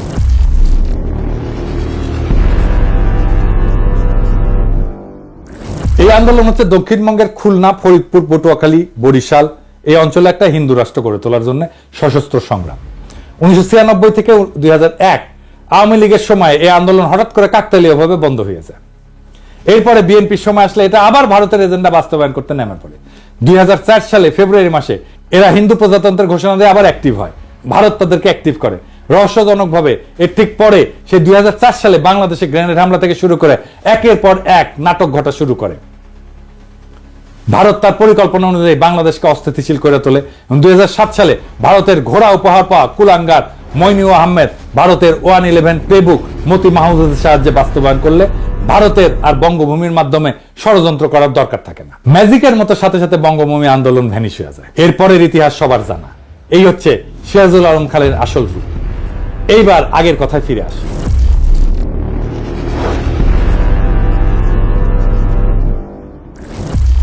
6 দফা প্রণয়নের মাধ্যমে পাকিস্তানের একটা সেটেলড ইস্যু, কেন্দ্র, প্রদেশ এবং আন্তঃপ্রদেশ সম্পর্ক, এটাকে আবার ভারতের মদদে পুনরুজ্জীবিত করা হয়। প্রথম পয়েন্টটাই ছিল পাকিস্তান একটা ফেডারেল স্টেট হবে, প্রাদেশিক সরকার থাকবে, কিন্তু সেখানে আইনসভার একমাত্র জনসংখ্যার অনুপাতে আসন বিন্যাস হবে। আওয়ামী লীগ আরো দাবি তোলে 1 ইউনিট ভেঙে দিয়া পশ্চিম পাকিস্তানকে অরিজিনাল 4টা প্রদেশে ভাগ করতে হবে। এর ফলে আইনসভায় 2 প্রদেশের মধ্যে কোনো প্যারিটি বা সমতা থাকবে না। কিন্তু অন্য সব ফেডারেল দেশের মতো আইনসভায় আওয়ামী লীগ প্রদেশগুলোরও কোনো প্রতিনিধিত্ব রাখতে দেবে না। তারা ভারতীয় এজেন্ডা অনুযায়ী মাওবাড়ির আবদার তুলে দেশকে আবার অস্থিতিশীল করে তোলে। আইয়ুব খানের গভর্নর মোনায়েম খান এর জন্য মুজিবকে ডিফেন্স অফ পাকিস্তান রুলস এর অধীনে গ্রেফতার করিয়া জেলে পাঠায়। 6 দফা আন্দোলন কিছু সময়ের জন্য ধামাচাপা পড়ে যায়, ভারত আবার অন্য রাস্তা দেখতে থাকে। তারা আরেক ভারতীয় এজেন্ট খুঁজে বের করে, এই ব্যক্তিটার নাম হইতেছে লেফটেন্যান্ট কমান্ডার মোয়াজ্জেম হোসেন, একদম টিপিক্যাল বাঙ্গু কমিউনিস্ট প্রগতিশীল, আমরা বর্তমান যুগের লাকি আক্তারের মতো। ছাত্র জীবনে কমিউনিস্ট পার্টি এবং র্যাডিক্যাল বামপন্থী আন্দোলনে জড়িত থাকার ফলে তার শিক্ষা জীবন ব্যাহত হয়। পরে কোনো মতে ইন্টারমিডিয়েট পাশ করে পাকিস্তান নৌবাহিনীতে যোগ দিয়ে ষড়যন্ত্রমূলক কার্যকলাপ চালাই যেতে থাকে। ইনি আগরতলা ষড়যন্ত্রকারীদের মুখ্য অর্গানাইজার। আগরতলা ষড়যন্ত্র যে সত্য ছিল এবং ছোটবেলার আওয়ামী বয়ান এবং পাঠ্যপুস্তকে এটাকে মিথ্যা মামলা বলে চালানো হইলেও আওয়ামী লীগের ডেপুটি স্পিকার এবং অন্যতম ষড়যন্ত্রকারী আসামি শওকত আলী 2011 সালে একটা বই লেখে, সত্য মামলা আগরতলা। মোয়াজ্জেম ভারতীয় দূতাবাসের একজন কর্মকর্তা PN ওঝার সাথে দেখা করে অস্ত্র, টাকা এবং পরিকল্পনা সাহায্য চায়। তাদের পরিকল্পনা অনুযায়ী পূর্ব পাকিস্তানের সেনানিবাসগুলোতে 2009 সালে বিডিআর বিদ্রোহের মতো বিদ্রোহ সংগঠিত করা হবে, এটাই পরিকল্পনা ছিল। সেনানিবাসের অস্ত্রাগারগুলো লুট করে এই বিদ্রোহ ছড়ায় দেওয়া হবে, এরপর বিডিআর এর মতো হত্যাকাণ্ড চালানো হবে। এটাই ছিল আগরতলা ষড়যন্ত্র মামলা। এই জন্যই আমরা মনে করি বিডিআর হত্যাকাণ্ড এটা ইন্ডিয়া ঘটাইছে, কারণ এটা তাদের পুরনো অভ্যাস। 1967 সালের শেষ দিকে এই পরিকল্পনা ফাঁস হয়ে যায় এবং পাকিস্তান গোয়েন্দা সংস্থা সময় মতো কয়েকজন ষড়যন্ত্রকারীদের গ্রেপ্তার করে। এরপর আসামিদের লিস্টে শেখ মুজিবকে 1 নম্বর আসামি করা হইলে অনেকে অবাক হয়ে প্রশ্ন তোলে, মুজিব তো 66 সালে কারাগারে, সে কিভাবে এই ষড়যন্ত্রের সাথে যুক্ত হয়? এর উত্তর হচ্ছে, ভারত এত বড় বিদ্রোহ সংগঠন খালি পাকিস্তান সামরিক বাহিনীর এক কর্মকর্তার উপরে ছেড়ে দিয়ে ভরসা পাচ্ছিল না। তারা পূর্ব পাকিস্তানের একটা রাজনৈতিক দলের সাপোর্ট খুঁজতেছিল। সেই দল হচ্ছে আওয়ামী লীগ এবং তার প্রধান এবং তাদের পুরনো এজেন্ট শেখ মুজিবের সাথে যোগাযোগের একটা রাস্তা তারা হন্যায় হয়ে খুঁজতেছিল। মুজিব তখন জেলে বন্দী। তারা তখন একটা রাস্তা বের করে ফেলে। কি সেই রাস্তা? PN ওঝা পুরান ঢাকার একটা গোপন বাড়িতে আওয়ামী লীগের এক নেতার সাথে এই ব্যাপারে আলোচনা করত। এরপর আওয়ামী লীগের সেই নেতা বিভিন্ন ঘুরপথের রাস্তায় শেখ মুজিবের ধানমন্ডি 32 নম্বর বাড়িতে যাইতো। সেইখানে সে বেগম মুজিবকে সব তথ্য বইলা বেগম মুজিবের সাথে কইরা জেলে যাইতো মুজিবের সাথে পারিবারিক সাক্ষাৎকারের সময়। বেগম মুজিব এবং উক্ত নেতা জেলে মুজিবকে ওঝার সাথে হওয়া সমস্ত কথা বলতো, এর বিপরীতে প্রয়োজনীয় দিক নির্দেশনা নিত। তৎকালীন জেলে মুজিবকে পরিবারের সাথে রেগুলার দেখা এবং কথা বলার সময় দিত পাকিস্তান সরকার। পাকিস্তানের চৌকস গোয়েন্দা বাহিনী ষড়যন্ত্রে আভাস পেয়ে PN ওঝাকে গভীর পর্যবেক্ষণের অধীনে আনে। তারা ওঝার সমস্ত চলাচল পর্যবেক্ষণ করে এবং আওয়ামী লীগের নেতার সাথে পুরান ঢাকার বাড়িতে মিলিত হওয়ার দৃশ্য পর্যবেক্ষণ করে। এরপর উক্ত নেতার মুজিবের বাড়িতে যাওয়া এবং বেগম মুজিবের সাথে কারাগারে মুজিবের সাথে দেখা করতে যাওয়াটা পর্যবেক্ষণ করে। এই সমস্ত তথ্যের ভিত্তিতে মুজিবকে আগরতলা ষড়যন্ত্র মামলার 1 নম্বর আসামি করা হয়। এই মামলার সমস্ত আসামিকে পাবলিকলি বিচার করার জন্য ট্রাইব্যুনাল তৈরি করে বিচার কার্য শুরু করা হয়। এই সমস্ত তথ্যের রেফারেন্স হচ্ছে ঢাকা বিশ্ববিদ্যালয়ের রাষ্ট্রবিজ্ঞান বিভাগের অধ্যাপক গোলাম ওয়াহেদ চৌধুরী, GW চৌধুরী নামে পরিচিত ছিল, ওনার রচিত বই last days of United Pakistan. উনি সেই সময় পাকিস্তান সরকারের একজন মন্ত্রী ছিলেন এবং মন্ত্রী থাকাকালীন এই মামলা সংক্রান্ত গোয়েন্দা ফাইলে আসল তথ্য দেখেন। ওনার স্ত্রীকে আমরা চিনি, অধ্যাপিকা দিলারা চৌধুরী, এখনো বেঁচে আছেন এবং জাহাঙ্গীরনগর বিশ্ববিদ্যালয়ের শিক্ষক। এরপর 68 সালের শেষ দিকে পশ্চিম পাকিস্তান এবং পূর্ব পাকিস্তানে ভুট্টো পিপলস পার্টি, ভাসানী ন্যাপ, আওয়ামী লীগ এবং কমিউনিস্ট পার্টি সবাই আইয়ুবের বিরুদ্ধে একটা আন্দোলন শুরু করে। এই আইয়ুব বিরোধী আন্দোলনের নেপথ্যের কাহিনী অত্যন্ত জটিল এবং সময় হইলে অন্য একদিন এটা নিয়ে আলাপ করা যাবে। উভয় পাকিস্তানে উক্ত আন্দোলনের ফলে 69 সালের মার্চ মাসে আইয়ুব খানের পতন হয় এবং আগরতলা মামলার বিচার কাজ বাদ দিয়া আসামিদেরকে ছেড়ে দেওয়া হয়। তারপরে কি হয়? রাজনৈতিক দলগুলো দাবি তোলে যে আইয়ুবের 62 সালের সংবিধান বাতিল করতে হবে এবং নতুন গণপরিষদের নির্বাচন দিতে হবে। প্রধান রাজনৈতিক দলের সম্মতিক্রমে এবং কথা মতো পাকিস্তান সেনাবাহিনীর commander in chief Yahya Khan সংবিধান বাতিল করে মার্শাল ল জারি করেন। দেশে এত উত্তেজনা অবসান ঘটানোর জন্য এবং আওয়ামী লীগের বারবার এই উত্তেজনা এজিটেশন এটা বন্ধ করার জন্য ইয়াহিয়া খান স্থির করেন ওরা যেসব মা বাড়ির আবদার তুলছে ওইসব মেনে নেওয়া, যাতে পাকিস্তান অখণ্ড থাকে, টিকে থাকে। পুরানা ভারতীয় মাল শেখ মুজিব ইয়াহিয়ার সাথে আলোচনা করে তাকে ব্লাব দিয়া বুঝান যে 6 দফা খালি নির্বাচনী প্রচারণা, এটা স্বাধীনতার দাবি না। তারা গণপরিষদের মেজরিটি আসন পেলেও পাকিস্তান অখণ্ড থাকে এমন সংবিধান প্রণয়ন করবে। এর ফলে ইয়াহিয়া খান আওয়ামী লীগকে ফ্রি হ্যান্ড দেন রাজনীতিতে। 70 সাল থেকে নির্বাচনী প্রচারণা শুরু হয়। 70 সালের মার্চ মাসে আসন্ন গণপরিষদ নির্বাচনের জন্য একটা presidential decree legal framework order 1970 জারি করেন। উক্ত অর্ডারে 6 দফা এবং আওয়ামী লীগের দাবি অনুযায়ী পাকিস্তানের 1 ইউনিটকে ভেঙে সর্বসম্মত 5টা প্রদেশ করা হয় পূর্ব পাকিস্তান সহ। আসন্ন গণপরিষদ 1 কক্ষ বিশিষ্ট আইনসভা হবে, যেটাতে জনসংখ্যার অনুপাতে আসন বিতরণ করা হবে। এর ফলে আসন্ন গণপরিষদে পূর্ব পাকিস্তান থেকে মেজরিটি আসন থাকবে। মানে 300টার ভেতরে 162টা আসন। অর্থাৎ আওয়ামী লীগের সমস্ত এক্সট্রিম দাবি ইয়াহিয়া খান মেনে নেয়, এইটা ভেবে যারা যদি ক্ষমতার রেসপন্সিবিলিটি পায় তখন উগ্র বিচ্ছিন্নতাবাদের দাবি তুলবে না। কিন্তু ভারত এবং তার সর মুজিব আগাগোড়া খালি মূলা দেখাইছে যে লীগ একবার খালি নির্বাচনে জিতুক, এরপর তারা আর কোনো শোরগোল তুলবে না, পাকিস্তান যাতে অখণ্ড থাকে সেরকম একটা সংবিধান বানাবে। ইয়াহিয়া আওয়ামী লীগ ভারতের সাজানো এই ফাঁদে পা দেয়। এর ফলে মার্শাল ল অথরিটি আওয়ামী লীগকে নির্বাচনী প্রচারণাতে যা খুশি বলার স্বাধীনতা দেয়। অন্য দল মুসলিম লীগ এবং জামাতের সভা আওয়ামী লীগ তাদের গুন্ডা দিয়ে ভন্ডুল করে খুন খারাপি করলো, মার্শাল ল অথরিটি আওয়ামী লীগের বিরুদ্ধে একটা স্টেপও নেয় না। নির্বাচনে আওয়ামী লীগের ভুয়া অর্থনৈতিক বৈষম্যের পরিসংখ্যান প্রচার করা সত্ত্বেও কোনো জবাব দেওয়া হয় না। এর ফলে নির্বাচনে আওয়ামী লীগের ক্যাডাররা এক একজন অসংখ্য ভোট দিল, মার্শাল ল অথরিটি কোনো হস্তক্ষেপ করেনি। কারণ হচ্ছে ইয়াহিয়া খান আসলে বিশ্বাসই করতে পারেননি মাইনরিটিরা বিচ্ছিন্নতা চায়, মেজরিটি কখনো আলাদা হবে। এই দেখেন 70 সালে ওনার একটা সাক্ষাৎকার। Separatism? I do not believe that people of East Pakistan want to separate from West Pakistan. They are the majority people of Pakistan. How should a majority separate from a minority? If you hear these notes, if you hear these rumblings, let me assure you, this is not the real voice of my people. এরপর ওনার আরেকটা সাক্ষাৎকার নির্বাচনের পর, কি পরিকল্পনা ওনার। After these elections, is it your intention to remain as president, or will you, as you said many times, get back to being an army man? Well, my intention of remaining a president has nothing to do with me. In the process of democracy, the government will elect their president. And unless I offer myself for that election, I can't remain a president. And I'm not offering myself to be president. You are not? No, I'm not offering myself president. I'm not, my temperament is not this way, my makeup is not that way. I joined the army as a professional soldier. I remain so. And my biggest aim is to go back to my army. I have only 2-3 years left of service before I retire. So, in the process, if I happen to be in charge of running this country for a year and a half or 2 years, that perhaps will be an additional satisfaction to me that I have done some service to the nation also in restoring democracy back to them as a soldier. But apart from that, I'm quite clear on the subject. Of course, one can't tell from time to time, as I was saying the other day in the press conference, that if God forbid my second phase of the plan, which is the making of the Constitution, I'll do my damnedest to bring it about. If it doesn't come about, martial law will have to continue. My duty then remains. But then I'm not going to remain and forget everything. I'll have to think again as to other methods and processes of bringing about democracy. By another election, or by a referendum to the nation, something which I would not even contemplate now, think about. I'm hoping this will go through. Does that answer your question? উনি 23 March 1971 পর্যন্ত এই ধারণা পোষণ করতেন। ওনাকে আগেও অনেকে সতর্ক করছিল যে মুজিবের এই সমস্ত টোপ না গিলতে। মুজিব আগরতলার সাথে প্রত্যক্ষভাবে জড়িত। ইয়াহিয়া সে সমস্ত সতর্কবার্তা উড়ায় দেয়, বলে যে ক্ষমতার রেসপন্সিবিলিটি পাইলে শেখ মুজিব এবং লীগ এই সমস্ত উগ্র দাবি থেকে সরে আসবে।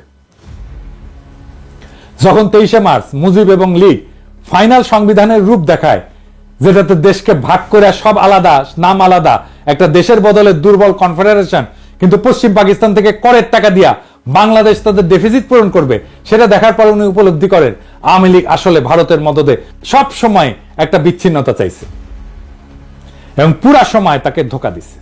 70 সালের ডিসেম্বরের নির্বাচনের পর এইভাবে লীগ যখন গণপরিষদে মেজরিটি আসনে জিতে, ইয়াহিয়া খান জানুয়ারিতে পূর্ব পাকিস্তানে আইসা মুজিবের সাথে দেখা করে তাদের পূর্ব নির্ধারিত শর্ত অনুযায়ী মুজিবের তৈরি সংবিধান দেখতে চান।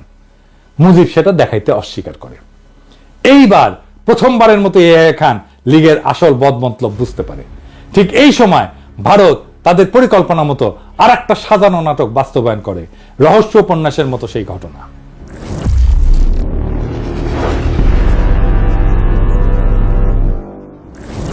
কাশ্মীরের শ্রীনগর থেকে 2 জন কাশ্মীরি যারা রয়ের এজেন্ট হিসেবে কাজ করত, ভারতীয় এয়ারলাইন্সের একটা ফকার প্লেন নাম গঙ্গা হাইজ্যাক করে লাহোরে নিয়ে যায়। সেখানে সব যাত্রীকে ছেড়ে দিয়া প্লেনটা ধ্বংস করে ফেলে। প্লেনটা খুব পুরাতন ছিল এবং অলরেডি সেটাকে সার্ভিস থেকে উইথড্র করা হয়েছিল, কিন্তু হাইজ্যাকিং এর কিছুদিন আগে আবার প্লেনটাকে ফ্লাইটে নামানো হয়। ভারত কেমন সিফা দেখেন, মানে নিজেদের একটা বাতিল করা পুরানো বিমান বিসর্জন দেয় এইভাবে দিয়া অন্যের যাত্রা ভঙ্গ করে। পাকিস্তানের তদন্ত কমিশনে ভারতের এই ষড়যন্ত্র প্রকাশ পায়। ভারত এই সুতা ধইরা ভারতের উপর দিয়ে পাকিস্তানের বিমান চলাচল বন্ধ করে দেয়। এর উদ্দেশ্য ছিল আওয়ামী লীগ যাতে নির্ভয়ে তাদের দেওয়া পরিকল্পনা বাস্তবায়ন করে এবং ইয়াহিয়ার সাথে কোনো সমঝোতা না করে। ইয়াহিয়া যদি 6 দফা মেনে নেয়, তারপরেও ফেব্রুয়ারি মাসে ইয়াহিয়া খান সংখ্যাগরিষ্ঠ দলের প্রধান হিসেবে মুজিবকে রাজধানী ইসলামাবাদে ডাকলে মুজিব বেয়াদবের মতো রাষ্ট্রপ্রধানের কাছে যেতে অস্বীকার করে। এর ফলে ইয়াহিয়া এবং সবার সন্দেহ ঘনীভূত হয় যে মুজিব এবং লীগ সরল বিশ্বাসে এই নেগোশিয়েট করতেছে না এবং এদের আগরতলা ষড়যন্ত্রের ভূমিকা ইয়াহিয়া ভালো করে জানা ছিল। তিনি সবার মতো সতর্কবাণী সত্ত্বেও মুজিব এবং লীগের সব দাবি মেনে নিয়ে নির্বাচনের ব্যবস্থা করছিলেন এবং মুজিবকে সেই নির্বাচনে ফ্রি হ্যান্ড দিছিলেন। এরপর আর একটা জটিলতা দেখা দেয়। ভুট্টো এবং তার পিপলস পার্টি পাকিস্তানের দ্বিতীয় বৃহত্তম দল হিসেবে আবির্ভূত হয় নির্বাচনে। ইয়াহিয়া প্রস্তাব দেয় যে সংবিধানের মতো গুরুত্বপূর্ণ বিষয় গ্রহণ করার সময় রাজনৈতিক দলগুলোর ভিতর একটা ঐক্যমত থাকা উচিত। একটা ব্রড কনসেনসাস না থাকলে কোনো সংবিধানই মজবুত হবে না। প্রত্যেক দশকে একটা দেশের সংবিধান পাল্টানো সেই দেশের স্ট্যাবিলিটির জন্য ক্ষতিকর। মুজিব সাফ বইলা দেয় যে আওয়ামী লীগ খালি একাই সংবিধান তৈরি করবে, তারা মেজরিটি পার্টি, কারোর সাথে ঐক্যমত করবে না। ঠিক বিএনপির মতো তারা বলে নির্বাচিত সংসদ সংস্কার করতে পারবে, তার মানে নির্বাচনে তারাই জিতবে, তারাই সংস্কার করবে, আর কেউ না। ভারত এবং তাদের দেশীয় এজেন্টরা এই সময় অত্যন্ত অ্যাক্টিভ ভূমিকা রাখে যাতে পাকিস্তানের সবাই লীগের 6 দফা মেনে নিলেও লীগ একটার পর একটা দাবি তুলে সমঝোতার পথ একবারে বন্ধ করে দেয়। এইটা নিয়ে ফেব্রুয়ারি মাসে আর একটা অচল অবস্থা শুরু হয়। ইয়াহিয়া মার্চের 1 তারিখে ঢাকায় জাতীয় পরিষদের সভা ডাকছিলেন, কিন্তু ফেব্রুয়ারিতে এই অচল অবস্থার কোনো মীমাংসা না হয় ভুট্টো এবং পিপলস পার্টি অ্যাসেম্বলিতে আসার জন্য ঢাকাতে আসতে অস্বীকার করে। তাদের বক্তব্য ছিল মুজিব তো আগেই বলছে লীগ মেজরিটি পার্টি হিসেবে একাই সংবিধান বানাবে, তাদের এই মাইনরিটির কথা যদি নাই শোনা হয় তাহলে তাদের আর কষ্ট করে অ্যাসেম্বলিতে আসার দরকার কি। মুজিব লীগের বানানো সংবিধান কাউকে দেখাবেও না। কাজে অত্যন্ত যুক্তিসঙ্গত ভাবে সবাই ধরে নেয় এরকম মার্কা মারা একজন ভারতের এজেন্ট অ্যাসেম্বলিতে ভারতের প্রচারণা মতো যেই সংবিধান বানাবে সেটাতে খালি পূর্ব পাকিস্তান না, পশ্চিম পাকিস্তানের রাজ্যগুলোর ভিতরেও এমন সংঘর্ষ তৈরি করবে যাতে পুরো পাকিস্তান এক ঢিলে জয় বাংলা হয়ে যায়। এর আভাস 71 ফেব্রুয়ারিতেই পাওয়া যায়। আওয়ামী লীগের আদর্শিক গুরু বাঙ্গু বাম প্রগতিশীলদের সংগঠন, ভারতের বিশিষ্ট লেসপেন্সার কমিউনিস্ট পার্টির ছাত্র সংগঠন ছাত্র ইউনিয়ন, আমাদের শাহবাগী লাঠির সংগঠন ফেব্রুয়ারি মাসে তাদের জরুরি কাউন্সিল মিটিং এ 14 দফা প্রণয়ন করে। এর মধ্যে সবচেয়ে গুরুত্বপূর্ণ দফা হচ্ছে আসন্ন সংবিধানে পাকিস্তানের যে মূল 5টা ভাষাভাষী জাতির অবস্থান, উহাদের সকলকে পাকিস্তানের ফেডারেশন হতে বিচ্ছিন্ন হইয়া স্বতন্ত্র স্বাধীন সার্বভৌম রাষ্ট্র গঠনের অধিকার সহ পূর্ণ আত্মনিয়ন্ত্রণের অধিকার দিতে হবে। চিন্তা করেন। অথচ এই ছাত্র ইউনিয়ন করা আমাকে মতি মাহফুজের কাছে যদি ভারতের উত্তর পূর্ব অঞ্চলের স্বাধীনতার কথা বলা হয়, 7 সিস্টারের স্বাধীনতার কথা বলা হয়, তারা তেলে বেগুনে জ্বলে ওঠে। ক্রমশই ব্যাপার স্পষ্ট হয়ে উঠতে থাকে যে লীগের আসল উদ্দেশ্য খালি পূর্ব পাকিস্তান না, সম্পূর্ণ পাকিস্তানকে ধ্বংস করা। এদেরকে যতই কনসেশন দেওয়া হচ্ছে এরা একটার পর একটা দাবি তুলতেই আছে এবং এরা যে বাস্তবে ভারতের জন্য পাকিস্তান ধ্বংস করতে উদ্গ্রীব সেটা বর্ণনা আমার গত এপিসোডে করছি 6 দফা প্রণয়নকারীদের মুখোশ উন্মোচনে। এখানে উল্লেখ করা যায় যে মুজিব এবং লীগ যদি পাকিস্তানকে অখণ্ড স্ট্রং রেখে কোনো সংবিধান বানায় সেটা দেখাই তো ভুট্টোর বাপেরও সাধ্য ছিল না মুজিব এবং লীগের ক্ষমতা যাওয়া ঠেকানো। সে সময় পশ্চিম পাকিস্তানের সাধারণ মানুষের কিরকম মনোভাব ছিল তার একটা উদাহরণ দেখাচ্ছি অধ্যাপক সাজ্জাদ হোসেনের বই থেকে, তার 71 স্মৃতি থেকে উদ্ধৃত করতেছি। মুজিব যদি একাই সংবিধান বানাতে চায় সেটাতেও ইয়াহিয়া এবং পশ্চিমে কোনো আপত্তি ছিল না, সেটা যদি পাকিস্তানকে ধ্বংস না করে। কিন্তু মুজিব তার তৈরি সংবিধানের খসড়া স্বাভাবিক কারণে ভারতের প্ররোচনায় দেখাতে অস্বীকার করে। রাজনৈতিক দলগুলোর ভিতর ঐক্যমতের অভাব এবং মুজিবের আচরণের কারণে ইয়াহিয়া 1 মার্চ অ্যাসেম্বলি স্থগিত ঘোষণা করে। এরপর শুরু হয় ভারতের মদতে অন্তিম খেলা। এর পরের বিবরণ শুনলে আপনার শরীরের রক্ত হিম হয়ে যাবে।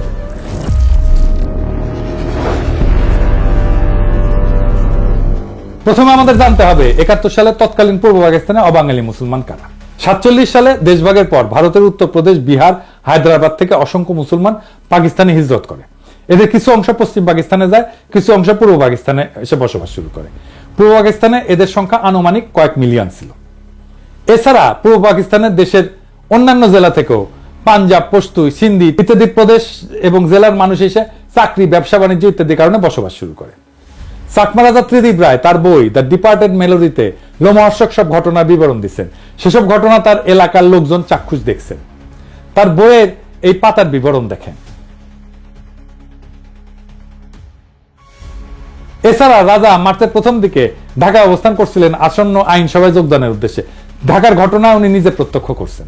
মার্চ মাসে ৩-৪ তারিখের রাতে আওয়ামী ক্যাডাররা চিটাগাং এর পাহাড়তলির কাছে একটা অবাঙালি মুসলমান কলোনি ফিরোজ শাহ কলোনিতে রাতের গভীরে আগুন লাগায়। সেটাতে ওই রাতে কলোনির ৭০০ বাড়িঘর পুড়ে ছাই হয়ে যায় এবং সেখানে ঘুমায় থাকা পরিবারের পরিজনে সবাই আগুনে পুড়ে মারা যায়। ৭০০ বাড়িতে বাচ্চা সহ একটা পরিবারে গড়ে ৬ জন করে হইলেও ৪,৫০০ মানুষ। কল্পনা করলেও অবাক। এরপর আরো কাণ্ড দেখে, যারা ওই অগ্নিকাণ্ডের সময় বাড়ি থেকে বের হয়ে বাঁচতে পারছিল, আওয়ামী লীগের গুন্ডারা তাদেরকে বাইরে ঘিরে হত্যা করে। শহরের অন্য এলাকায় আরো ৩০০ অবাঙালি মুসলমানকে ওই রাতেই হত্যা করা হয়। এই ঘটনার পরেও ইয়াহিয়া খান নেগোশিয়েট করার চেষ্টা করছেন। আর্মি অধিকাংশ সময় ব্যারাকেই ছিল। এসবের পরেও ইয়াহিয়া ২৫ তারিখ পর্যন্ত নেগোশিয়েট করতে চাইছেন। এরপর খালি চিটাগাং না, খুলনাতে একই সময় লীগ অবাঙালি মুসলমানদের দোকানপাট, বাড়িঘর লুটপাট, অগ্নিসংযোগ করা শুরু করে। এর ফলে ৫৭ জন নিহত হয়। ঢাকাতে এই সময় অবাঙালি মুসলমানদের দোকানপাট, বাড়িঘর, অগ্নিসংযোগ এবং লুটপাট করা হয় দেদারসে। শহরের বিভিন্ন জায়গায় চেকপোস্ট বসায় তাদের থেকে টাকা পয়সা, সোনা দানা প্রকাশ্যে লীগের গুন্ডারা ছিনতাই করতে থাকে। গুলিস্তানে নাচ সিনেমা হল, গুলিস্তান সিনেমা এবং একটা চীনা রেস্তোরাঁ ছিল এক অবাঙালি ভদ্রলোকের, নাম দোসানি। সবকিছু রাতারাতি পুড়ায় দেওয়া হয়। ফার্মগেটে কিছু অবাঙালি মুসলমানদের বাসাও পুড়ে দেওয়া হয়। এছাড়া ঢাকা শহরে অসংখ্য জায়গায় বিভিন্ন ধরনের হামলা, অগ্নিসংযোগ, অবাঙালিদের রাস্তায় থামায় জিনিসপত্র লুটপাট করা শুরু হয়। ৩রা মার্চেই ১০০ খানেকের বেশি নিহত এবং আহত বা অবাঙালি মুসলমানদের ঢাকা মেডিকেল হসপিটালে নেওয়া হয়। দেখছেন, একই রকম ২৪-এ একই কাজ করছে আওয়ামী লীগ, একই কাজ করছে। এত সব প্রভোকেশনের পরেও আর্মি কিছুই করে নাই। ইয়াহিয়া নিজে ঢাকায় এসে নেগোশিয়েট করার চেষ্টা করছে। এমনকি আর্মির এক ক্রিটিক পর্যন্ত পাকিস্তান আর্মির ডিসিপ্লিনের প্রশংসা করছে ওই সময়।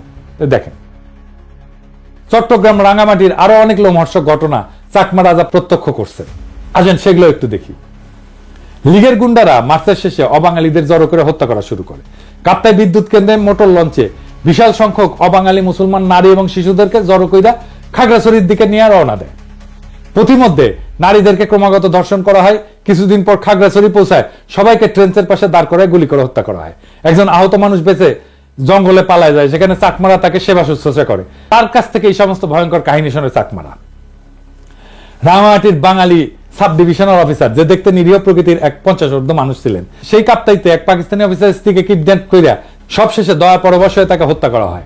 রাজার এলাকায় পুলিশের রিজার্ভ ইন্সপেক্টর ছিল একজন মুহাজির বিহারি। তাকে তার স্ত্রী এবং ১০ বছরের কন্যার সাথে হত্যা করা হয়। চাকমারা রাতের বেলায় গুলির শব্দ শুনে পরের দিন সকালে যখন খোঁজ করতে যায়, গিয়ে এদের লাশ পায়। ছোট মেয়েটির মৃতদেহ কপালে হাত দিয়ে পড়েছিল। কপাল থেকে হাত সরাইলে ওইখানে গুলির ছিদ্র পাওয়া যায়। নুরুজ্জামান খান নামে এক মহৎ হৃদয়ের পাঠান ছিল, ওখানে বসবাস করত এবং চাকমা বাঙালি সবার কাছে জনপ্রিয় ছিল। সবাইকে বিপদে সাহায্য করত। তাকেও বাঙ্গু বিদ্রোহীরা ধরে নিয়ে গুলি করে হত্যা করে। এবার ব্রাহ্মণবাড়িয়ার একটা ঘটনা দেখেন। ব্রাহ্মণবাড়িয়াতে এক সাংবাদিক চাক্ষুষ ৮২ অবাঙালি শিশুর মৃতদেহ এবং ৩০০-র মতো প্রাপ্তবয়স্কের মৃতদেহ দেখেন, যাদেরকে বাঙ্গু এবং লীগের গুন্ডারা এবং বিদ্রোহীরা হত্যা করে ফেলে রেখে যায়। ময়মনসিংহে একটা অবাঙালি কলোনির ৫,০০০ জনের মধ্যে মাত্র ২৫ জন জীবিত ছিল, সবাইকে খুন করে ফেলে। একজন অ্যাসিস্ট্যান্ট পোস্টমাস্টার তার পরিবার হারানোর কথা বলতে বলতে কান্নায় ভেঙে পড়ে। আর্মি যখন ময়মনসিংহে মুভ করে, তখন এক মসজিদের ইমাম, যে তার মসজিদে ১৫০০ নারী শিশুকে আশ্রয় দিয়েছিল, তাদেরকে উদ্ধার করে।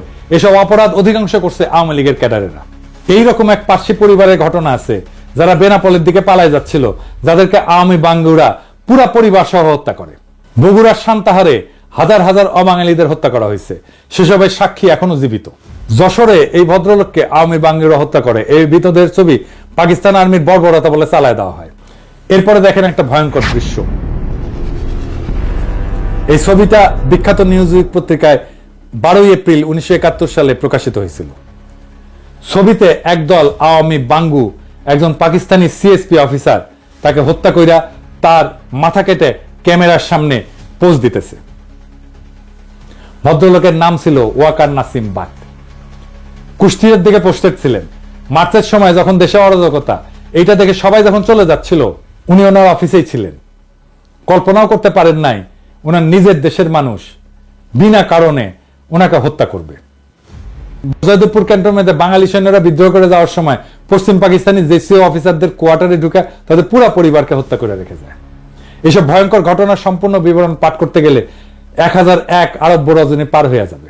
এখানে সব নাম, তারিখ, প্রত্যক্ষদর্শী, বিবরণ, রেফারেন্স সহ দেওয়া আছে, যেখান থেকে কয়েকটা মাত্র আপনাদেরকে শোনালাম। আমি বাঙ্গুরা কি আশা করে এরপর নিজেদের পরিবার এবং অন্যদের সাথে এই সমস্ত ভয়ঙ্কর দৃশ্য মার্চের একদম প্রথম থেকে দেখার পর পাকিস্তানি আর্মি কি তাদের জড়ায় ধরে চুমা দিবে?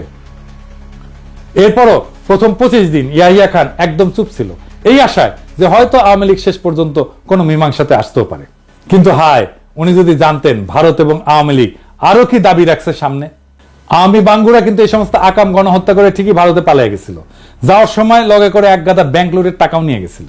ওইসব টাকা দিয়ে তারা সোনাগাছিতে বিছানা কাঁপাইছে, মৌজ মাস্তি করছে, দেশের মানুষকে আর্মির চোখে অপরাধী করে চরম বিপদের মুখে ফেলে নিজেরা ভাগছে। এখন যেমন হাসিনা আর লীগের পান্ডারা ভারতে ভাগছে, ঠিক সেই রকম। জেনারেল নিয়াজি কিন্তু মার্চে এখানে ছিল না। জেনারেল একটা উক্তি নিয়ে বাঙ্গুরা খুব হইচি করে। উক্তিটা ছিল এরকম যে আমি এই বেজম্মা জাতের চেহারা পাল্টাই দিব, তারা আমাকে কি পাইছে। এই উক্তিটার ব্যাকগ্রাউন্ড হচ্ছে জেনারেল নিয়াজি 9 থেকে 10 এপ্রিল এই ফ্রন্টের দায়িত্ব নিয়ে এখানে আসে। 10 এপ্রিল উনি টেক ওভার করে হেডকোয়ার্টারে একটা ব্রিফিং নিচ্ছিলেন। ওই ব্রিফিং এ চিটাগাং, রাঙ্গামাটি, ময়মনসিংহ, সান্তাহার, খুলনা, যশোর, সারা দেশের এই সমস্ত লোমহর্ষক কাহিনী শুনতে শুনতে উনি হঠাৎ করে ইমোশনাল হয়ে উত্তেজিত হয় এবং এই উক্তিটা করেন।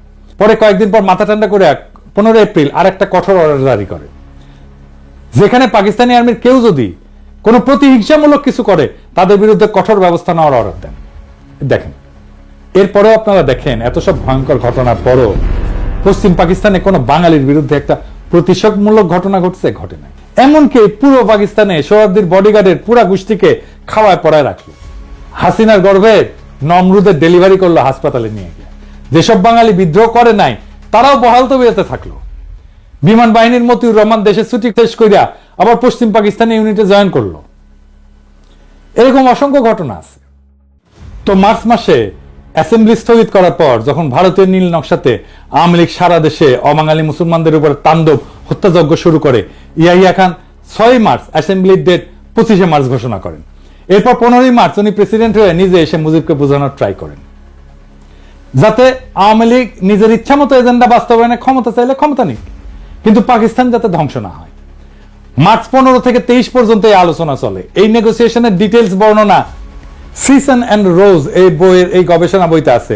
মার্চের 16 থেকে 17 দিকে আলোচনাতে নিয়ে আওয়ামী লীগ আসলে কি চায় সেটা জানতে চায়। আওয়ামী লীগ বলে ইমিডিয়েট মার্শাল ল উইথড্র করে প্রোক্লেমেশন জারি করতে হবে।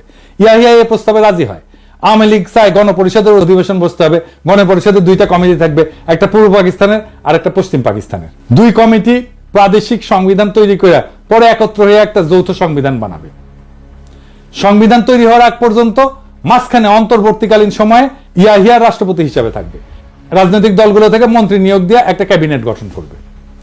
ইয়াহিয়া সব প্রস্তাবে রাজি হয়ে 19 মার্চ আওয়ামী লীগকেই বলে যে ওরা যা চায় সেভাবে প্রোক্লেমেশনটা ড্রাফট করে দিতে।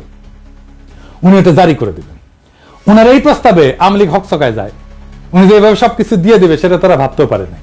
এইভাবে যদি ক্রাইসিস আসলেই সলভ হয়ে যায় তাহলে তো ভারত এবং তার চর সিরাজুল আলম খান এবং আওয়ামী লীগ যে গৃহযুদ্ধ বাজানোর পরিকল্পনা করছে সেটা ভেস্তে যায়।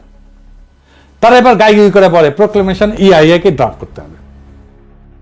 ইয়াহিয়ার টিম সেদিনই আওয়ামী লীগের সমস্ত দাবি যুক্ত করে একটা প্রোক্লেমেশন ড্রাফট করে দেয়। সেই প্রোক্লেমেশনে আওয়ামী লীগের স্বায়ত্তশাসনের সমস্ত দাবি ইনক্লুড করা হয়।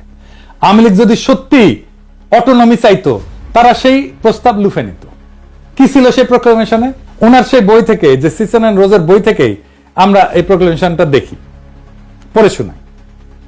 মূলটা এডি পাবেন, ইংরেজিতে লিখেছে। ইংরেজি যেহেতু লিখেছে তাহলে ঠিকই লিখেছে, আমি বাংলায় করছি। 1 নাম্বার, প্রাদেশিক মন্ত্রিসভাগুলোর কাছে শপথ অনুষ্ঠান পরিচালনার সঙ্গে সঙ্গে সামরিক আইন কার্যকরভাবে বাতিল হবে। 2 নাম্বার, 1969 সালের 4 এপ্রিলের অস্থায়ী সংবিধান আদেশ, প্রভিন্সিয়াল কনস্টিটিউশনাল অর্ডার একটা নতুন সংবিধান কার্যকর না হওয়া পর্যন্ত মৌলিক আইন হিসেবে বলবৎ থাকবে। 3 নাম্বার, অন্তর্বর্তীকালীন সময়ে ইয়াহিয়া রাষ্ট্রপতি হিসেবে দায়িত্ব পালন করবেন। 4 নাম্বার, রাষ্ট্রপতি অস্থায়ী সংবিধান আদেশ এবং 62 সালের সংবিধান অনুসারে ক্ষমতা প্রয়োগ করবেন। 5 নাম্বার, পূর্ব ও পশ্চিম পাকিস্তানের প্রতিনিধিদের মধ্যে থেকে একটা কেন্দ্রীয় মন্ত্রিসভা গঠন করা হবে। 6 নাম্বার, জাতীয় পরিষদ 1962 সালের সংবিধান অনুযায়ী কার্যক্রম চালাবে, তবে পূর্ব পাকিস্তানের জন্য সীমাবদ্ধতা এবং সংশোধনী সমূহ পৃথকভাবে নির্ধারণ করে নেওয়া হবে। 7 নাম্বার, প্রাদেশিক পরিষদগুলোর কার্যাবলী 1962 সালের সংবিধান অনুযায়ী হবে, তবে পূর্ব পাকিস্তানের জন্য বিশেষ ব্যতিক্রম থাকবে। 8 নাম্বার, প্রাদেশিক গভর্নরদের রাষ্ট্রপতি নিয়োগ করবেন প্রাদেশিক সংসদীয় দলের নেতৃবৃন্দের সাথে পরামর্শ করে। তারা রাষ্ট্রপতির ইচ্ছাধীনভাবে দায়িত্ব পালন করবেন এবং তাদের সহায়তার একটা মন্ত্রিসভা থাকবে, যার নেতৃত্বে একজন মুখ্যমন্ত্রী থাকবেন, যিনি গভর্নরকে পরামর্শ এবং সহায়তা প্রদান করবেন। 9 নাম্বার, প্রাদেশিক সরকার গঠনের 7 দিনের মধ্যে 2টা সংবিধান কমিটি, একটা ঢাকায় এবং একটা ইসলামাবাদে গঠন করা হবে, যার কাজ হবে প্রত্যেকটা প্রদেশের জন্য সংবিধানে অন্তর্ভুক্তির জন্য প্রয়োজনীয় বিশেষ বিধান এবং শর্তাবলী নির্ধারণ করা। জাতীয় পরিষদ কর্তৃক সংবিধান প্রণয়নের আগে রাষ্ট্রপতি এই কমিটিগুলো আহ্বান করবে। 10 নাম্বার, যদি কোনো প্রদেশের গভর্নর বা অন্য কোনো সূত্রে রাষ্ট্রপতির কাছে প্রতীয়মান হয় প্রদেশের সরকার কার্যকরভাবে পরিচালিত হতে পারছে না, তাহলে রাষ্ট্রপতি একটা প্রোক্লেমেশনের মাধ্যমে ওই প্রদেশের নির্বাহী কার্যাবলীর সব বা কোনো একটা নিজের হাতে নিতে পারবে। ইয়াহিয়া এত কিছুর পর, এত অবাঙালিদের উপরে হত্যাযজ্ঞের পরেও, এই সমস্ত কনসেশন দিয়া প্রোক্লেমেশন সাবমিট করার পরেও আওয়ামী লীগ আবার হকচকায় যায়। তারা তাদের গুরু ভারত এবং তাদের এজেন্টদের কথা মতো আরো মামাবাড়ির আবদারের মতো একটার পর একটা শর্ত জুড়ে দিতে থাকে, যাতে আলোচনা ভেস্তে যায় এবং গৃহযুদ্ধ লাগে। তাদের পূর্ব পরিকল্পনা মতো ওই গৃহযুদ্ধে ভারত হস্তক্ষেপ করে পূর্ব বাংলাকে তার ক্লায়েন্ট বানাবে। এরপর তারা ওপার বাংলা আর ভারত মাতার সাথে মিলে একাকার হয়ে যাবে এবং রবীন্দ্রসঙ্গীত গাইতে গাইতে বাকি জীবন পার করে দিবে। এবার দেখেন ভারতীয় এজেন্ট সিরাজুল আলম খানের আরেক সহচরে আসমা আব্দুর রবের নিজের মুখে বর্ণনা। 24শে মার্চ অনির্ধারিতভাবে মুজিব ইয়াহিয়ার সাথে দেখা করে এবং তিনি যখন গণভবনে যান দেখা করতে, তখন আমি তার গাড়িতে স্বাধীন বাংলার পতাকাটা জোর করে লাগিয়ে দেই, যদিও ওনার ইচ্ছার বিরুদ্ধে। এবং সেদিন তিনি সর্বশেষ বলে আসেন যে পশ্চিম পাকিস্তান থেকে বাঙালি যে সেনাবাহিনী আছে তাদের বাংলাদেশে পাঠিয়ে দিতে হবে, 2টা কারেন্সি করতে হবে, আলাদা স্টেট ব্যাংক করতে হবে, এমন কিছু দাবি উনি উত্থাপন করেন যেগুলি করলে আসলে পাকিস্তান এক পাকিস্তান থাকে না। 23শে মার্চ আওয়ামী লীগ ওই প্রোক্লেমেশনের উত্তরে এবার নিজেদের প্রোক্লেমেশন জমা দেয়। সেখানে তারা পাকিস্তান রাষ্ট্রভাঙের সমস্ত পয়েন্ট, পাকিস্তানকে এক দুর্বল কেন্দ্রীয় ব্যবস্থা, এমনকি দেশের নাম পর্যন্ত চেঞ্জ করে কনফেডারেশন পাল্টায় তাদের প্রস্তাব সাবমিট করে। একটা কনফেডারেশন হচ্ছে 2টা স্বাধীন দেশের মধ্যে সম্পর্ক, কিন্তু তারা সামার পশ্চিম পাকিস্তানের কর থেকে নিজেদের ডেফিসিট বা ঘাটতি পূরণের পয়েন্ট বহাল রাখে। খালি একবার ঠান্ডা মাথায় ভাবেন প্রস্তাবটা। লীগ এবং তাদের লেসপেন্সার সবসময় পশ্চিমাদের গালিগালাজ করবে, তাদের নামে ভুয়া শোষণের বয়ান ফেরি করবে। এরপর তারা দেশকে দুর্বল এবং কয়েক খণ্ডে ভাঙার পরিকল্পনা করবে শত্রু দেশের সাথে মিলা। এই সমস্ত সত্ত্বেও তারা পশ্চিম পাকিস্তান থেকে তাদের করের টাকা নিয়ে নিজেদের ঘাটতি পূরণ করবে। কি মজার ব্যাপার! আওয়ামী লীগ এবং এদের নিজেদের লেসপেন্সাররা কত বড় জাউরার জাউরা, কত বড় সামারের সামার, সেটা কল্পনাতীত। এই সমস্ত দাবির ফলে আওয়ামী লীগের এবং ভারতের আসল রূপ অবশেষে ইয়াহিয়ার সামনে দিবালোকের মতো পরিষ্কার হয়। সারা দেশে মার্চ মাস থেকে ভারতীয় এবং আওয়ামী মদতে অবাঙালি মুসলমানদের উপরে শুরু হয় ব্যাপক লুটপাট এবং হত্যাযজ্ঞ। এরপরেও আওয়ামী লীগের মামাবাড়ির আবদারের অটোনমির সমস্ত দাবি মেনে নেয়া ইয়াহিয়া প্রোক্লেমেশন জারি করতে রাজি হয়, যাতে দেশ এক থাকে। পূর্ব পাকিস্তান যদি বেশি টাকা চায় নিক। এরপরেও আওয়ামী ভারতীয় ষড়যন্ত্রকারীদের হাউস না মেটার ফলে তারা একের পর এক আজগুবি দাবি তুলতেই থাকে। তারা খালি পূর্ব পাকিস্তান না, পশ্চিম পাকিস্তানের সমস্ত প্রদেশকেও বিচ্ছিন্ন করে দিতে চায়। সারা দেশে প্রকাশ্যে পাকিস্তানের পতাকা পুরানো হচ্ছে। এই সমস্ত লোমহর্ষক ঘটনার পরিপ্রেক্ষিতে ইয়াহিয়া খান 23শে মার্চ রাতের বেলা সিদ্ধান্ত নেন অপারেশন সার্চলাইট চালানোর। কি হয়েছিল সেই অপারেশন এবং 9 মাসের যুদ্ধে আসলেই কি হয়েছিল, কোন পক্ষ কত মানুষ হত্যা করছে, সেসব আলাপ আরেকদিন হবে। এবার আসি শেষ আলাপে। কয়েকদিন আগে হাসিনা ভারতের দালাল গণশত্রু জসিম পাকিস্তানের কাছে দাবি উত্থাপন করছে যে পাকিস্তানকে 71-এর জন্য ক্ষমা চাইতে হবে। ক্ষমা যদি চাওয়াই লাগে সেটা সর্বপ্রথম চাবে আওয়ামী লীগ আর ইন্ডিয়া। আওয়ামী গুন্ডা আর ভারতের এজেন্টদের মাধ্যমে 25শে মার্চের অনেক আগেই এদেশে অবাঙালি মুসলমানদের উপরে ব্যাপকভাবে বিডিআর হত্যাযজ্ঞের চাইতো নৃশংসভাবে হত্যাকাণ্ড হয়েছে, জেনোসাইড হয়েছে, গণহত্যা হয়েছে। এই গণহত্যা তারাই শুরু করছে। আওয়ামী লীগের গত জুলাই আগস্টে এত মানুষ মেরাও ক্ষমা চাওয়া তো দূরের কথা, সেটা তারা আয়না ঘর নিয়ে হাসি মস্করা করে। এদের কাছে জাতি আর কি আশা করে? কাজে পাকিস্তানের ক্ষমা চাওয়ার দাবি জসিমের গোয়া দিয়ে ঢুকায় দেওয়া হবে। আর পাকিস্তানের বিরুদ্ধে ভুয়া অর্থনৈতিক বৈষম্যের বয়ান আমরা আগের এপিসোডে জয় বাংলা করে দিছি। এরপর যদি কেউ আবার এই সমস্ত ভারতীয় বয়ান মাথায় না পাকিস্তানের কাছ থেকে টাকা চায়, জসিম রে জনগণ তার অফিস থেকে খালি গায়ে ধরে না রাজপথে বিচার করবে, আর সেই টাকা তার পুটকি দিয়ে ঢুকায় দেওয়া হবে। এদেশে যাদেরকে আটকে পড়া পাকিস্তানি বলা হয়, প্রত্যেককে বাংলাদেশের নাগরিকত্ব এবং পাসপোর্ট দিতে হবে। ক্যাম্প থেকে বের করে দেশের যে কোনো প্রান্তে বসবাস করার অধিকার দিতে হবে। ওইসব ক্যাম্প আমরা বুলডোজার দিয়ে ঘুরায় দিয়া আওয়ামী ফ্যাসিবাদের জাদুঘর বানায় রাখবো। নাজি জার্মানদের কনসেন্ট্রেশন ক্যাম্প এখন যেরকম জাদুঘর। আমাদের নতুন ইতিহাস লিখতে হবে, আমাদের নতুন ভাবে ইতিহাস পড়তে হবে। আমাদের যে ইতিহাস ভুলায় রাখা হয়েছিল, ভুল ইতিহাস শেখানো হয়েছে, সেইখান থেকে আমাদের নতুন ইতিহাস শিখতে হবে। নিজেদের জাতির ইতিহাস, নিজেদের বঞ্চনার ইতিহাস, আমাদের প্রতারণার ইতিহাস, কিভাবে আমাদের জাতিকে প্রতারিত করা হয়েছে, দুর্বল করা হয়েছে এবং জাতির উপরে যুদ্ধ চাপায় দেওয়া হয়েছে। আমাদের এই নতুন বয়ান তৈরি, ইতিহাসের এই নতুন বয়ান তৈরি চলমান থাকবে। ইনকিলাব জিন্দাবাদ।